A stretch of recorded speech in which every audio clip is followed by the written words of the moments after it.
आज नाग पंचमी का पर्व है। इस दिन महिलाएं नाग देवता को भाई मानकर पूजा करती हैं। ये पर्व हर साल सावन मास के शुक्ल पक्ष की पंचमी तिथि को पड़ता है। इस दिन महिलाएं व्रत भी रखती हैं और कथा श्रवण करती हैं। यदि कोई स्त्री किसी कारणवश यह व्रत नहीं रख पाती है तो कथा अवश्य सुनना चाहिए। कथा सुन लेने से भी व्रत का पूरा फल प्राप्त होता है। तो आइए सुनते हैं नाग पंचमी व्रत कथा। बहुत समय पहले की बात है। काशी के एक गांव में एक किसान रहता था। उसके 5 पुत्र थे। समय रहते उसने सभी पुत्रों का विवाह कर दिया।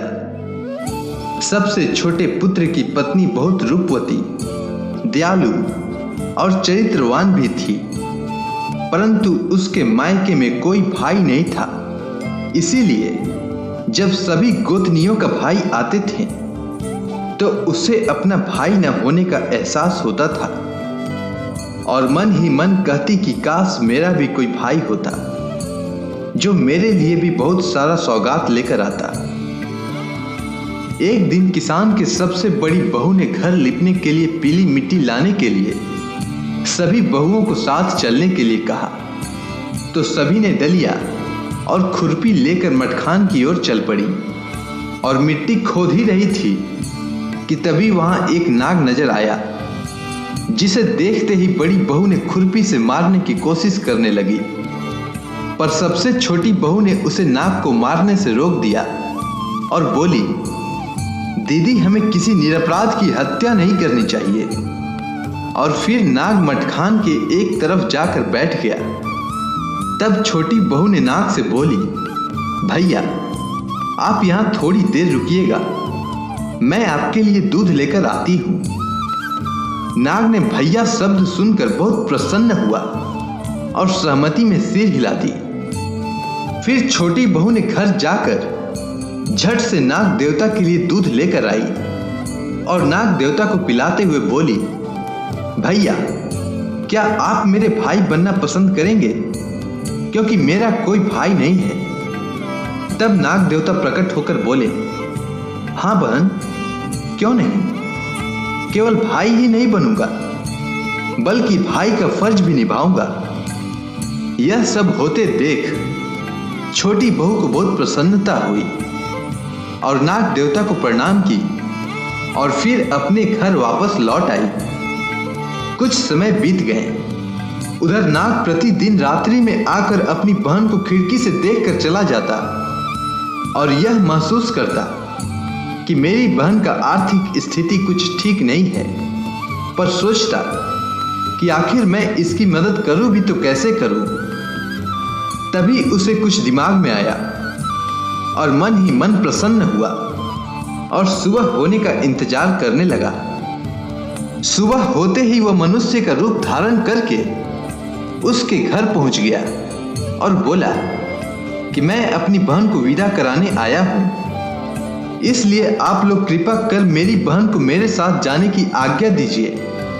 यह सुनकर सभी हैरान होकर उस व्यक्ति को देखने लगे और सभी ने एक साथ बोला, पर छोटी का तो कोई भाई नहीं है। तब फिर नाग देवता, जो मनुष्य का रूप धारण किए हुए थे, वे बोले, मैं उसका फुफेरा भाई हूं। जब मेरी बहन बहुत छोटी थी तभी मैं बाहर कमाने चला गया था। ऐसा सुनकर घर के लोगों ने छोटी बहू को उसके साथ जाने की आज्ञा दे दी और फिर नाग ने अपनी बहन को साथ लेकर नागलोक की ओर चल पड़ा और रास्ते में बताया कि बहन, मैं वही नाग हूं जिसे तुम अपना भाई मान चुकी हो और मुझसे तुम्हारी गरीबी देखा नहीं गया, इसीलिए मैं तुम्हें अपने नागलोक लेकर जा रहा हूं और वहां से ढेर सारा हीरे जवाहरात देकर फिर तुम्हें तुम्हारा घर पहुंचा दूंगा। अब तुम मेरी पीठ पर बैठ जाओ और मैं तुम्हें नागलोक लिए चलता हूं। इसके बाद जब छोटी बहू ने नागलोक का नजारा देखा तो देखते रह गई। आज तक इतने हीरे जवाहरात उसने अपने पूरे जीवन में कभी नहीं देखा था। नागलोक में उसे रहते बहुत दिन बीत गए। और फिर एक दिन नाग की मां ने उससे कहा कि मैं बाहर कुछ काम के लिए जा रही हूं, तुम अपने भाई को दूध पिला देना। लेकिन छोटी बहू को ध्यान नहीं रहा और नाग को वह गर्म दूध पीने को दे दिया, जिससे उसका मुंह में छाले पड़ गए। यह देखकर नाग की माता बहुत क्रोधित हुई, परंतु नाग के समझाने पर उनका क्रोध शांत हो गया। इस तरह कुछ दिन और बीतने के बाद छोटी बहू नाग से बोली, भैया, अब मैं अपने घर वापस जाना चाहती हूँ। यदि आप मुझे मेरे घर छोड़ देंगे तो आपकी मुझ पर बहुत कृपा होगी। इतना सुनते ही नाग ने कहा, हाँ बहन, जरूर पहुंचा दूंगा। इसके बाद नाग उसे ढेर सारा धन और हीरे जवाहरात वस्त्र आभूषण देकर उसे घर तक छोड़ आया। इतना सारा धन देखकर बड़ी बहू ने कहा कि तेरा भाई तो बड़ा धनवान है, तुझे तो और धन लाना चाहिए था। इतना सुनते ही नाग देवता ने उसकी सारी वस्तुएं सोने की कर दी। फिर बड़ी बहू ने बोली कि इसे तो झाड़ने के लिए भी सोने की झाड़ू चाहिए। फिर क्या था, नाग देवता ने झाड़ू भी सोने की लाकर दे दी। नाग ने छोटी बहू को हीरे मोती से जड़ा एक अद्भुत हार भी उपहार में दे दिया, जिसकी चर्चा उस राज्य की रानी तक भी पहुंच गई। और वह राजा से बोली कि हमारे राज्य में किसान के छोटी बहू के पास एक हार है जो मुझे किसी भी कीमत पर चाहिए। राजा ने तभी मंत्री को आदेश दिया कि अति शीघ्र उस हार को हमारे सामने उपस्थित करो। मंत्री किसान के घर जाकर बोला कि आपकी छोटी बहू का हार रानी ने राजमहल में देखने के लिए मांगा है। किसान ने डर के मारे छोटी बहू का हार मांगकर तुरंत मंत्री को सौंप दिया। यह बात छोटी बहू को अच्छी नहीं लगी और उसने अपने भाई नाग का स्मरण किया। तभी वहां नाग देवता प्रकट हुए। इसके बाद छोटी बहू नाग देवता से कहती है, भैया, मेरा हार रानी ने छीन लिया है, अब मैं क्या पहनूंगी। इस पर नाग देवता बोले, तुम बिल्कुल भी चिंता मत करो बहन, वह हार जैसे ही तुम्हारे अलावा दूसरी स्त्री के गले में जाएगी, वह भयंकर नाग बन जाएगी और फिर जैसे ही तुम्हारे गले में वापस आएगी तो फिर से हीरे मोतियों की बन जाएगी। उधर रानी हार को देखते ही बोल पड़ी, अद्भुत, आज तक मैंने ऐसा हार कभी नहीं देखी। और फिर रानी से रहा नहीं गया और झट से हार अपने गले में डाल लिया। यह क्या था, हार जैसे ही रानी के गले में गया एकदम से काले नाग का रूप धारण कर लिया। मानो हीरे मोतियों का हार नहीं बल्कि एक भयंकर नाग का हार है। फिर क्या, रानी ने आनंद फानन में जैसे तैसे हार को निकालकर फर्श पर फेंक दिया, पर जैसे ही हार फर्श पर गिरी वह वापस हीरे मोतियों का बन गया।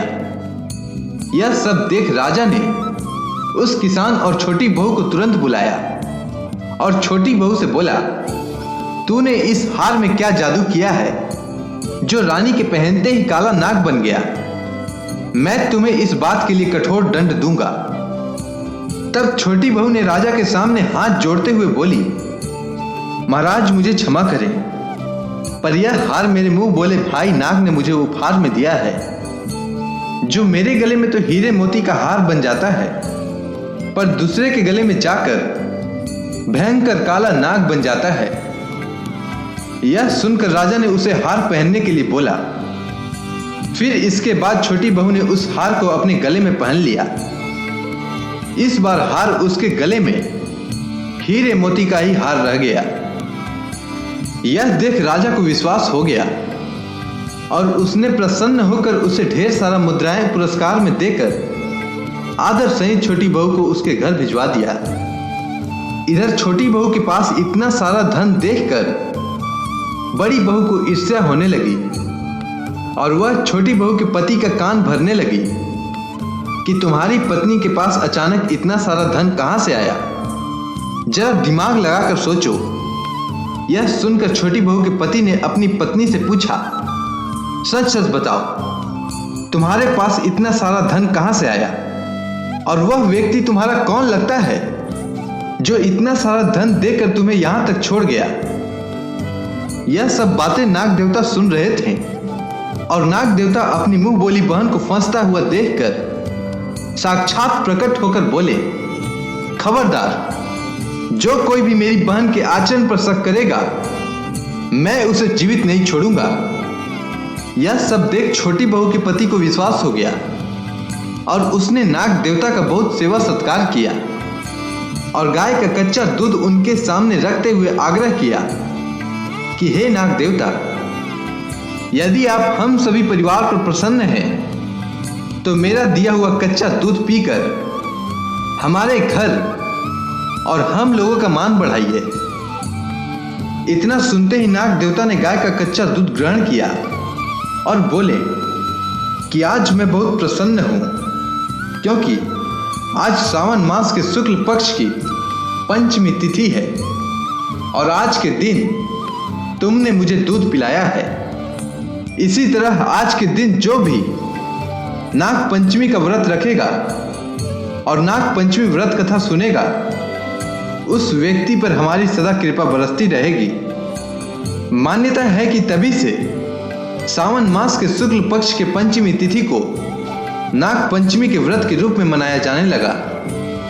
अगर आपको यह कथा अच्छी लगी हो तो कमेंट सेक्शन में जय नाग देवता लिखना ना भूलें।